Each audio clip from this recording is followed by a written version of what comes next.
you know, and the way you do it is you just make sacrifices that, you know, maybe are not ordinary. You know, I spent a lot of nights, you know, at home and working on personal projects. And I spent a lot of nights working on Ultra in order to have time to dedicate to Rocket Pengwin, you know? So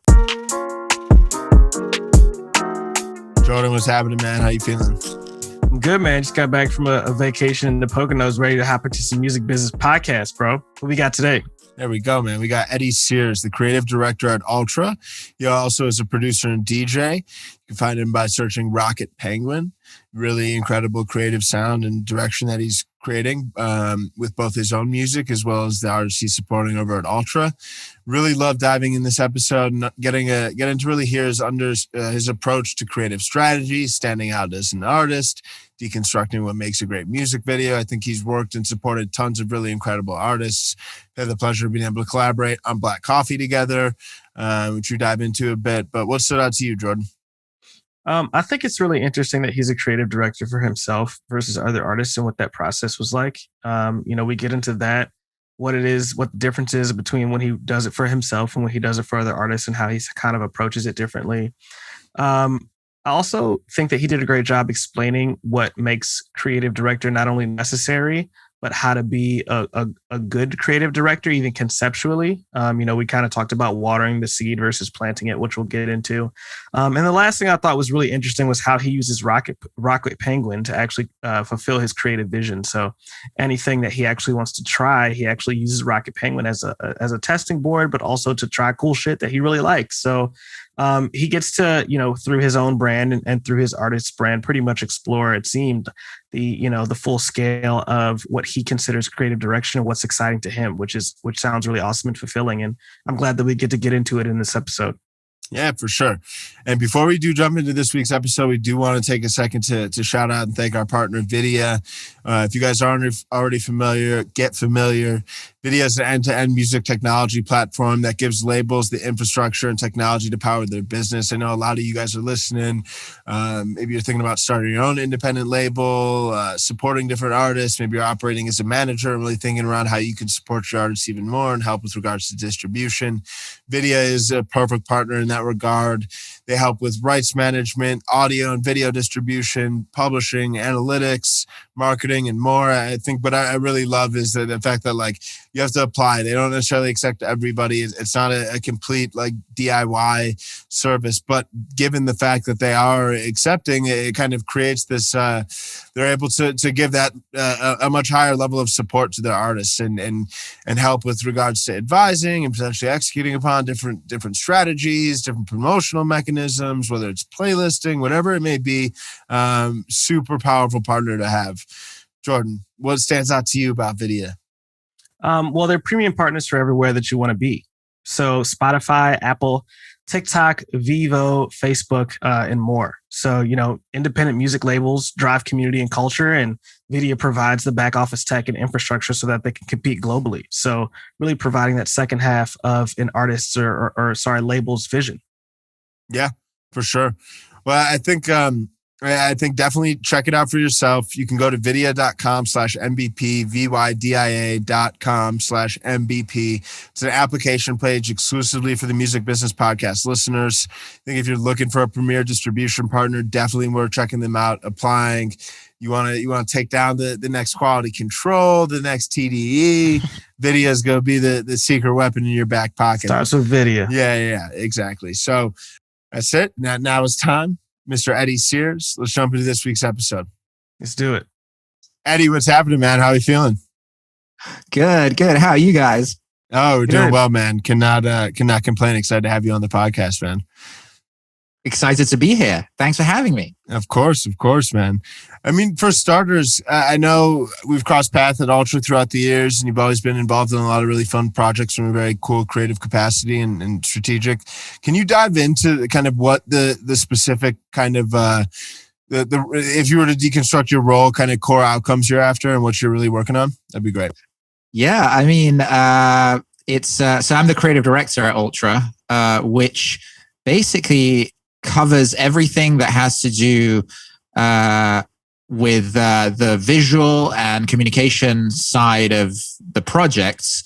So I kind of come in the picture once the music is done, and work together with other teams such as marketing and digital and production to make sure that the project is properly communicated, and there's content, and there's assets, and there's music videos, and there's artwork, and there's TikToks, and there's Instagrams, and all that fun stuff. But most importantly, I think the building of the strategy and the execution of the strategy that has to do with the visual side of things.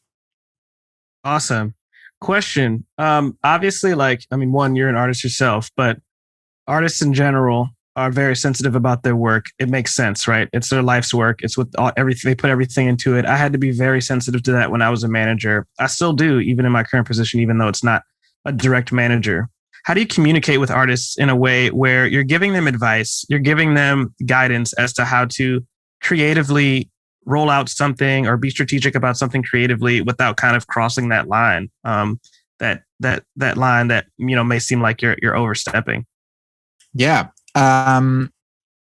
It's interesting you mentioned that, because I think at the end of the day, what we do, what I do, what creative directors do, what labels in general, what we do is we're amplifiers. Like, we amplify what the artists are about, what the artist's vision is, what their idea of the project is.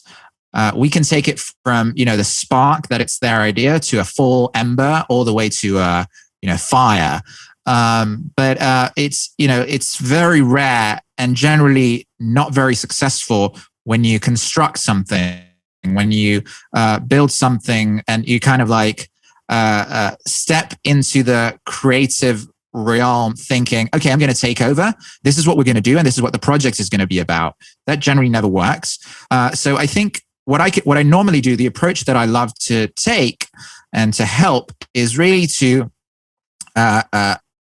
basically share my experience, share what my vision can be, share case studies that may or may not have been successful, that could be comparable to what the artist is about, what the project is about, what the song is about, and build from there.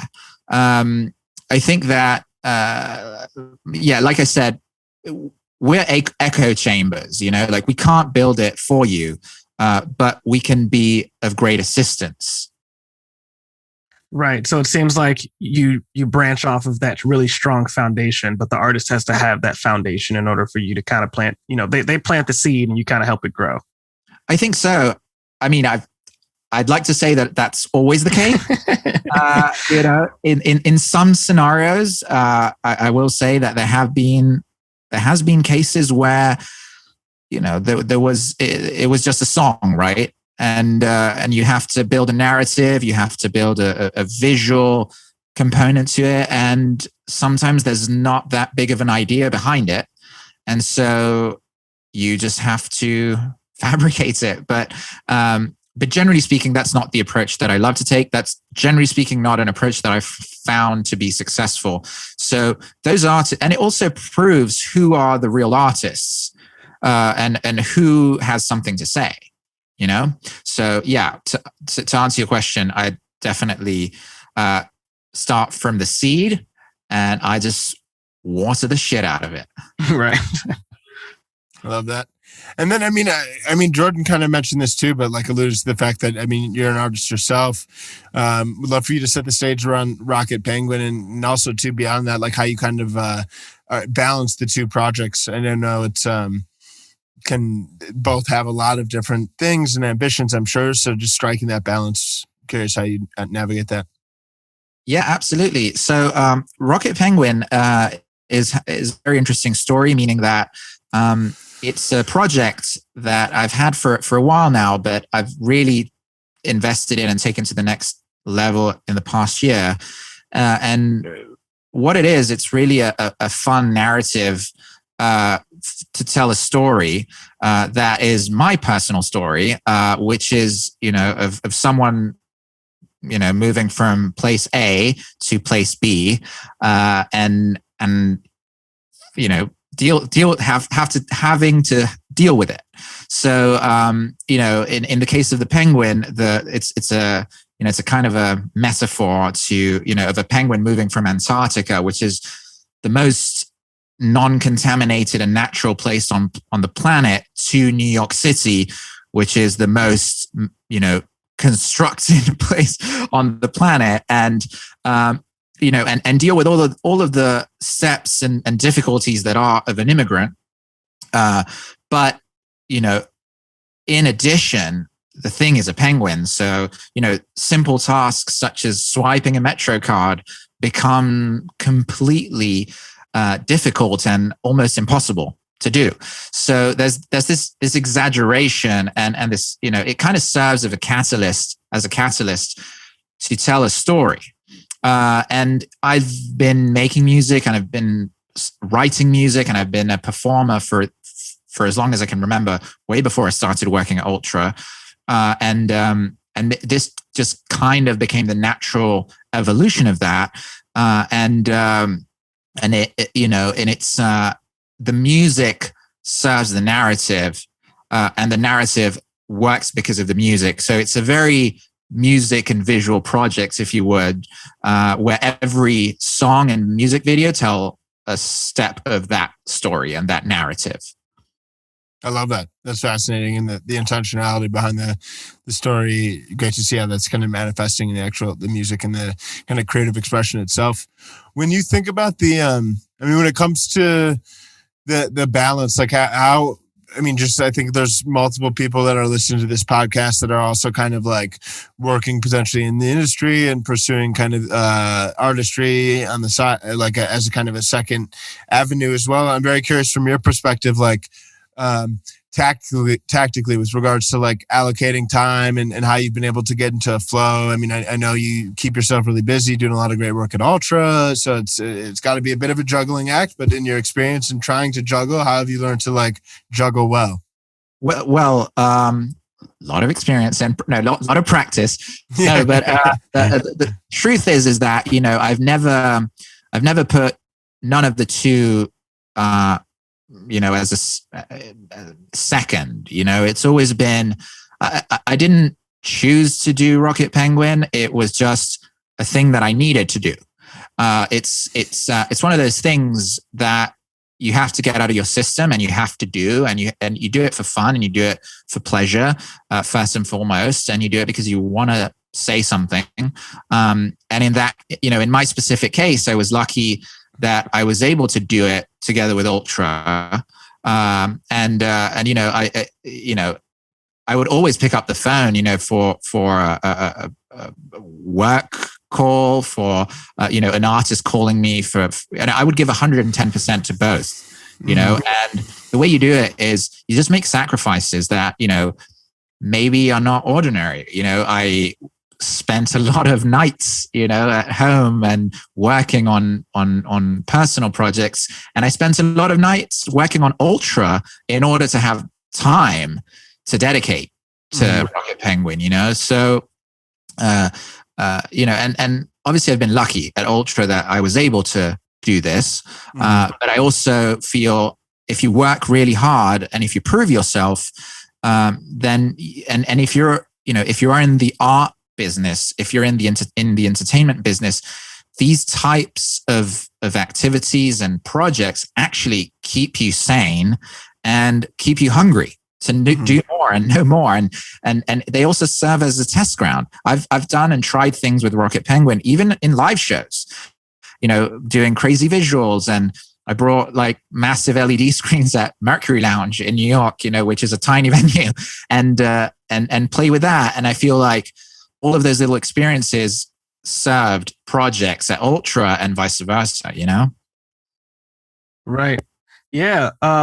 It's interesting because it's almost as if, obviously, like you probably have creative ideas that the artist that you work with may not want to do, or it doesn't align with their brand, but then you can try those things because you have this brand that is available not as just this testing ground, but for you, I feel like the best artists make music that they want to listen to. It's almost like the same thing with creative, right? The best creative is creative that you think is really interesting, but you can't always manifest that through the artists that you work with because it might not make sense for the artists. But you have a space where you can do that now and be intentional about it, which is awesome. That's correct. I mean, like I said at the beginning, I never impose what I think should be done to the artist. I always take what they want and take it to another level, possibly, and for the most part. So Rocket Pengwin is kind of a project that represents what I would do from A to B, from A to Z. So from the music to the visuals to what the live show looks like to the communication and whatnot.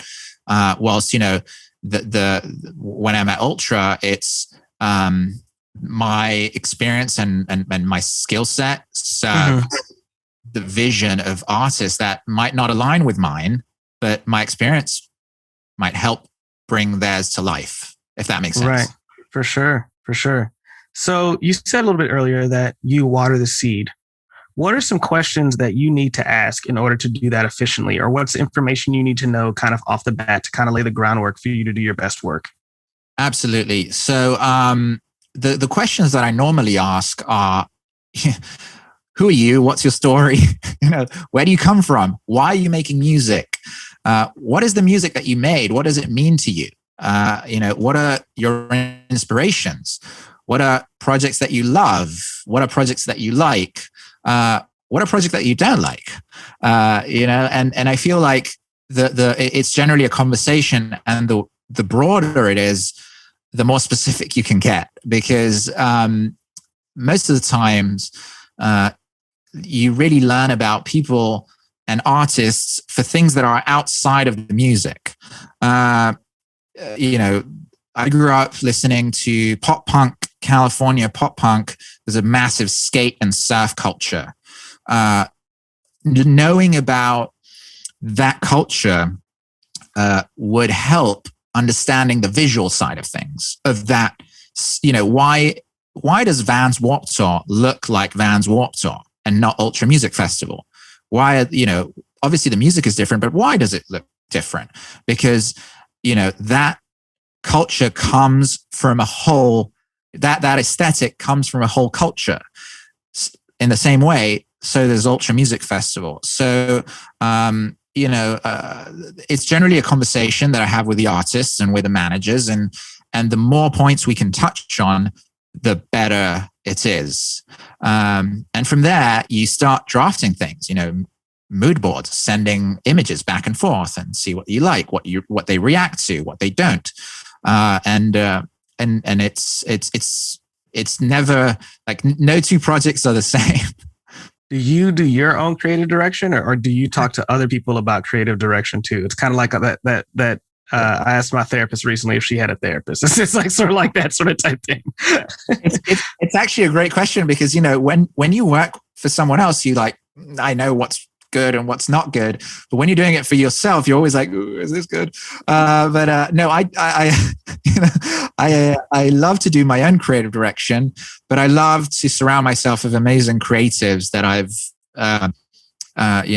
crossed paths with throughout my experience. My first video was directed together with Tyler Yee, who's an incredible director. We shot DJ Premier and ASAP Ferg video together, and a Galantis video together.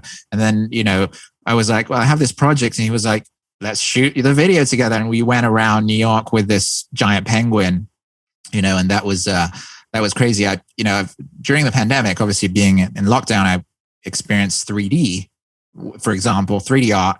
And I worked with Ombra Studio, who is historically Martin Garrix's visual company. And, I happened to grow up next to them in Italy, and then they became that, and I became this, and they were like, oh, let's do this, for Rocket Pengwin. Yellow in LA. Like, I love to surround myself with incredible creatives that really take, I would say, the concept, and then together we develop it to bring it to another level, Right. For sure. No, that's awesome. And when you think about I'm curious, when it comes to like music videos? I mean, you mentioned kind of directing and being involved, and I mean, you've been a part and have, like been a part of a lot of different music videos. So I'm curious from your perspective, like what constitutes a great music video? What are like factors? I mean, there's narrative, but like from your perspective, not that there's like a black and white checklist every single time, but what is the black and white checklist? Let me just take it out. Yeah. Need the silver bullet, Eddie. He's like, who told you about the list? How we going viral? I told you that was private information. Speaking of music videos, that's a macro theme, right? Because especially when people come to Ultra, they're like, artists signed to Ultra, they're like, we want a video.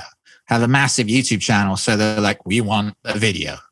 But the truth is that it goes exactly like everything else. Like there's no set path, and for some songs, it may not make sense to do a music video. I think that music always comes first, in music at least, unless you're a very specific type of artist. Think of Childish Gambino or Lil Dicky, for lack of a better example, but or even Lady Gaga. Just to name a few that are very, very visual driven. This Is America by Childish Gambino. That was not a treatment that someone wrote. You know what I mean? That was a video that he had in mind, and he wrote the song thinking about that. And those are the music videos that succeed the most, where the video and audio really go hand in hand or are entangled. But sometimes you don't require a full-on narrative. Sometimes you just need a cool piece of visuals, to go with a song. I think of Dioro 5 Hours, that it's just a loop of a street, in the desert, and it just goes, and it's an endless road. And the concept of it, it's just like, I'm lost in this loop, and the road is never ending. How many times do you drive along California and these, the streets and these roads that are just like endless, and your mind just starts wandering. That music video, to me, that's a music video, and it's just a 5-second loop, but it's powerful because it goes very well with the song. And the song being the song called 5 Hours, it really translates to that concept. Case by case. That's my, just so you know, that's going to be my answer for everything. Like in case you ask me, just say it's going to be a case by case. Nice. No, or, sure. Or he'll just say like, it's about that balance. That'll be the quote from the episode. Case by case, Eddie Sears. Case by case. When it comes to like budgets, I know it's so easy for like music video budgets to get like really expensive really quickly. I'm very curious from your perspective, operating on the label side. Like I know you're involved. I mean, kind of working to make sure economics are working out based on the size of the artist and potential returns.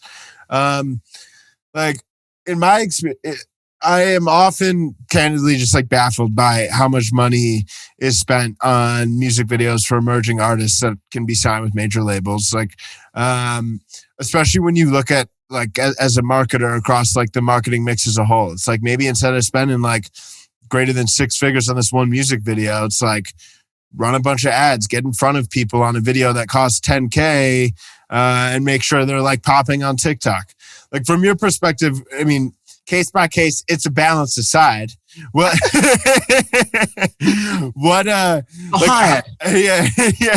What sorts of how do you go about evaluating what is a worthwhile investment to make on a music video? It depends on what the purpose of the music video is, meaning that it might make sense to spend a little more at the beginning. For example, if you're establishing a very visual artist, if you're establishing an artist that has a crazy idea, I want to ride a camel in San Francisco, for example, just made that up. I don't know if someone did it, but like, it's like, well, getting a camel to San Francisco might be very expensive, but the idea is so mental that it might make sense. a lot of artists come in and they're like, I want $100,000 video. But they don't, let's go and get treatments. That's the worst case scenario. It's like you want a very high budget and no idea. So, and every now and then you get a great treatment that really, that is like, the director comes in and he's like, I get the song and I have this great idea. We're going to do it. But for the most part, you get, like you said, really expensive videos and that not many people get to see because then A, they're not that good. B, they're good, but they don't serve the purpose of the song. And C, there's no budget to run ads after you spent all that money. But I will say this is changing, and it's changing. It has been changing in the past 5 years more than ever. With social media being so predominant, and having Instagram stars and now TikTok stars, and I feel that that there is a bit of a shift where you're like, let's spend a little less on the video unless it's worth it, and do a really cool social media activation, for example. So it's not as it used to be, where it was like, I want $50,000 for my video. Meanwhile, I just made a song in my bedroom. It's not even properly mastered, I'd say that it's very important to balance it. All jokes aside, also because the label fronts the money, but then it needs to make economic sense for the label to front that money. So you want to make sure that it's a sound investment. Mm-hmm. Yeah, I was. I feel like when you're propositioned with questions like that, and we ask them too. There's no real right answer because there's not a silver bullet. But I feel like as long as you can explain to someone why it makes sense to make the decisions that you did in terms of budget, then you're probably okay with spending that budget. I think it's when people are like, yo, we got a budget of $50,000, like, let's use all of it. And it's like, well, what's the point of using all of it? Like, what strategic, how does that make sense? And not to say that you don't necessarily need to use all of it, but explain why you need to use all of it with this treatment, I've seen runaway budgets happen before where it's like, well, we got the money, like, why not just use it? And it's not always the smartest move, Yeah, ultimately it hurts the artist. Yeah. The thing. It's like ultimately it hurts the artists. Also, because if you think of memorable videos, a lot of them were very simple or very, very low budget. It was just great idea. I think of Kaiser Hideaway or what was it? Lonely Boy, Black Keys. It's that, and every now and then you have like amazing videos that have very high budgets, but the ideas are amazing behind it. That kind of justifies that spend. So I totally agree with you. For sure. When you think back to some of the projects that you've worked on, like what have been some of your favorite like artist projects where you kind of came in as a creative director? I mean, I guess generally, or even with regards to like specific music videos. Now, before you answer this, I want to make clear that we're not saying who are your favorite artists to work with. We're not asking that question. No, it's the story that came together.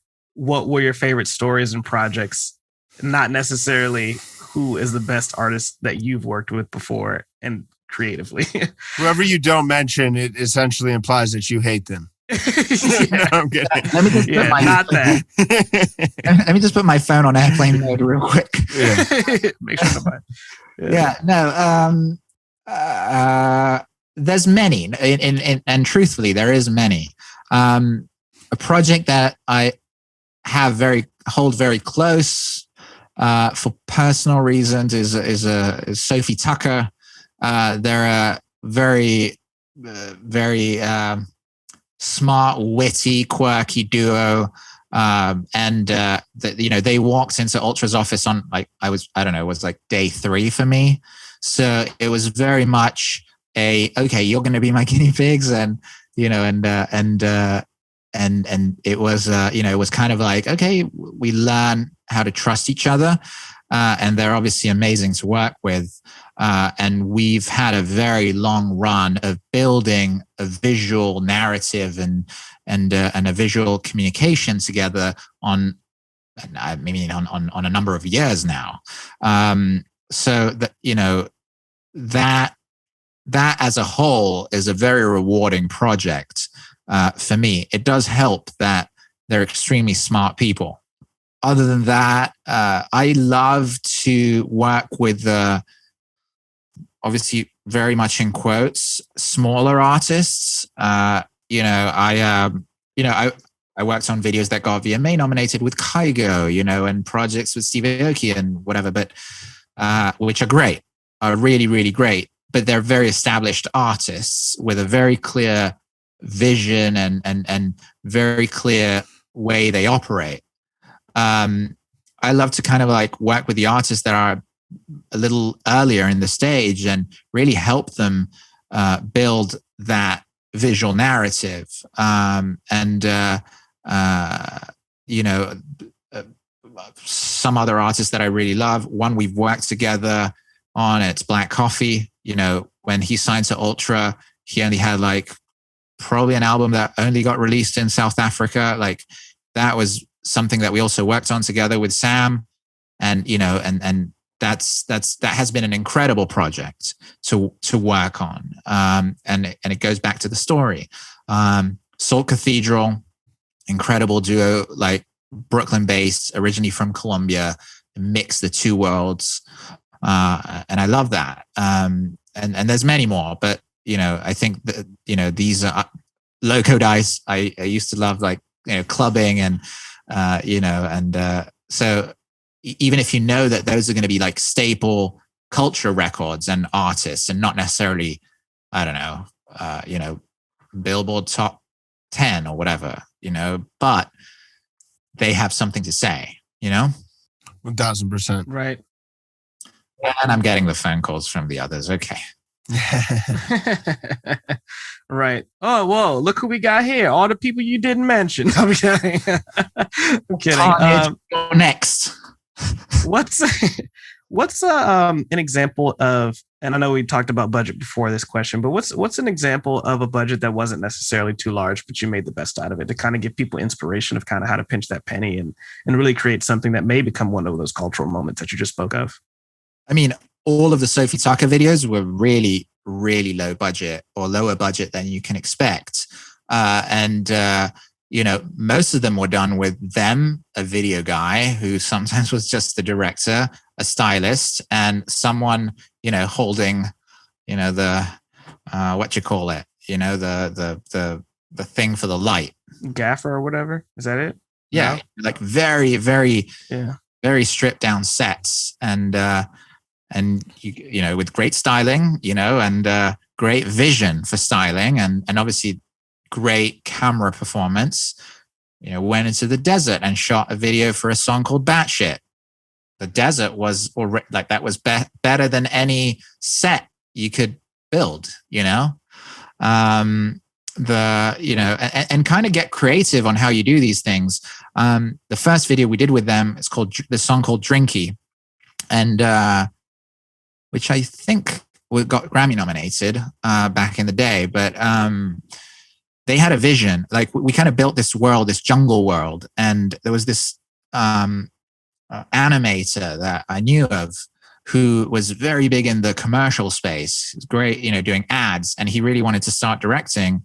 And Sophie Tucker needed a video, but, there wasn't quite the budget to, they were just starting. So, great animator who never directed came down to our budget saying like, this is my opportunity to direct a video. And we took a leap of faith.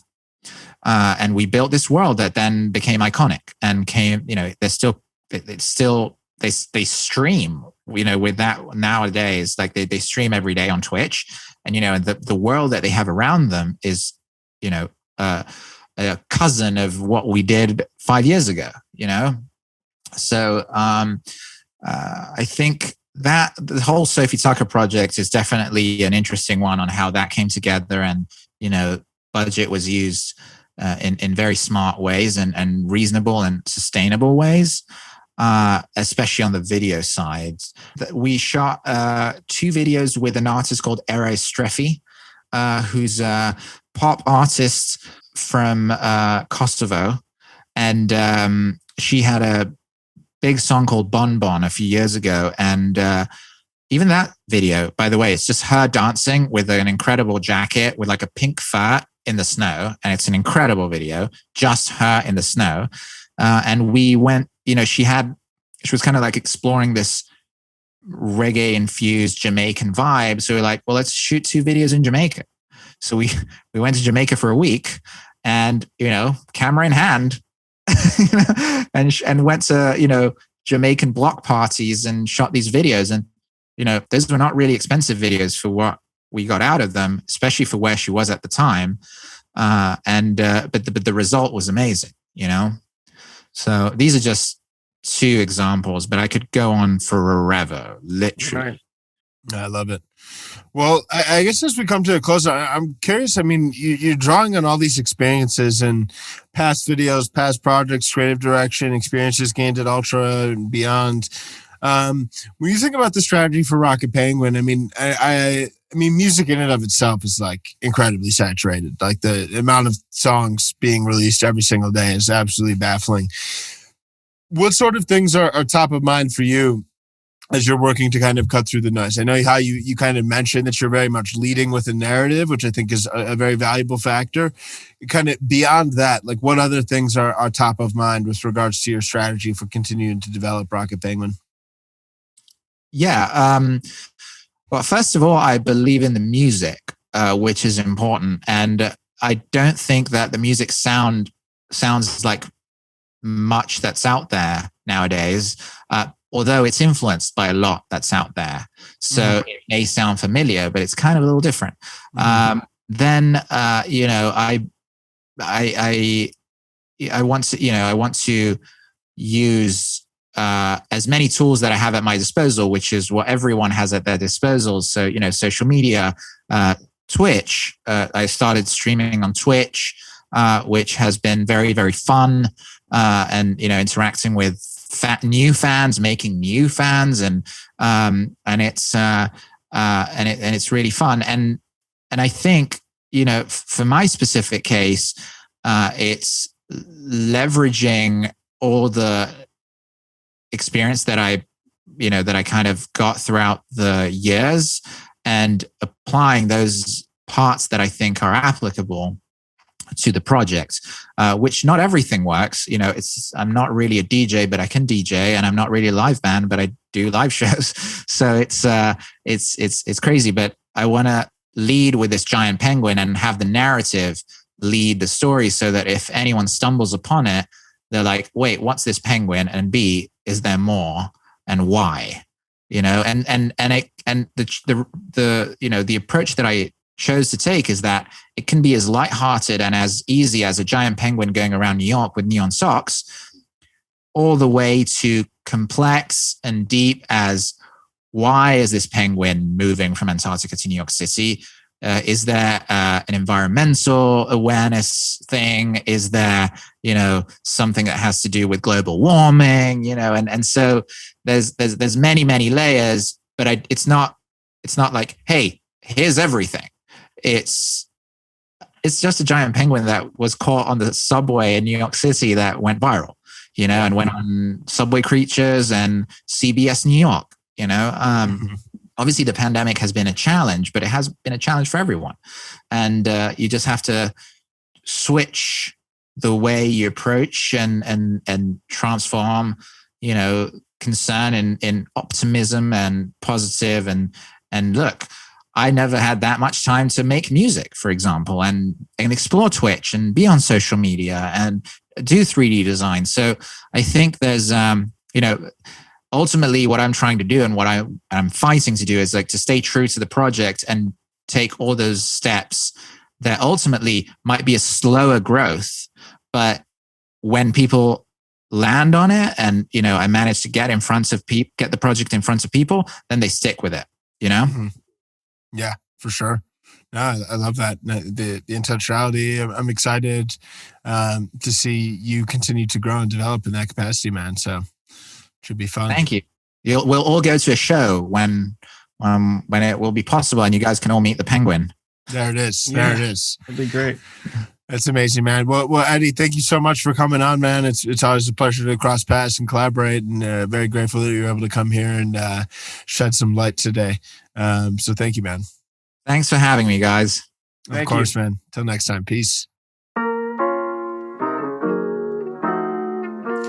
Damn, that was a great episode, man. I love Eddie. Incredible creative mind. I think love how he really tries to dive into the root. What's the unique narrative and the story he wants to tell, and how can he really bring that to life? I think he does that incredibly well, not only with Rocket Pengwin, but with regards to all the different artists he's supporting at Ultra. So really loved everything that was discussed. What stood out to you, Jordan? Yeah, I mean, I think going through the process of the question that you should ask when you're working creatively with another creative was super valuable. So I asked that question thinking a lot of it would be about the music, and it wasn't. A lot of it is about who they are as a person, who their inspirations are, getting to know them so that you can help them make something that's a true extension of who they are as a person and as a brand, because a lot of times those things intertwine in music. So going through that process of start to finish, how do we make a video that makes sense for you? How do we choose a budget that makes sense for the video? I thought all of that was super valuable. For sure. 1000%. Well, as always, appreciate y'all for tuning in. Definitely go check out Vydia, apply. They can be an incredible partner for you, for your artists, for yourself, for your label. They have an exclusive application page just for Music Business Podcast listeners. That's vydia.com/MVP. And there you have it. We'll be back next week. We appreciate each and every one of y'all. And until then, we out.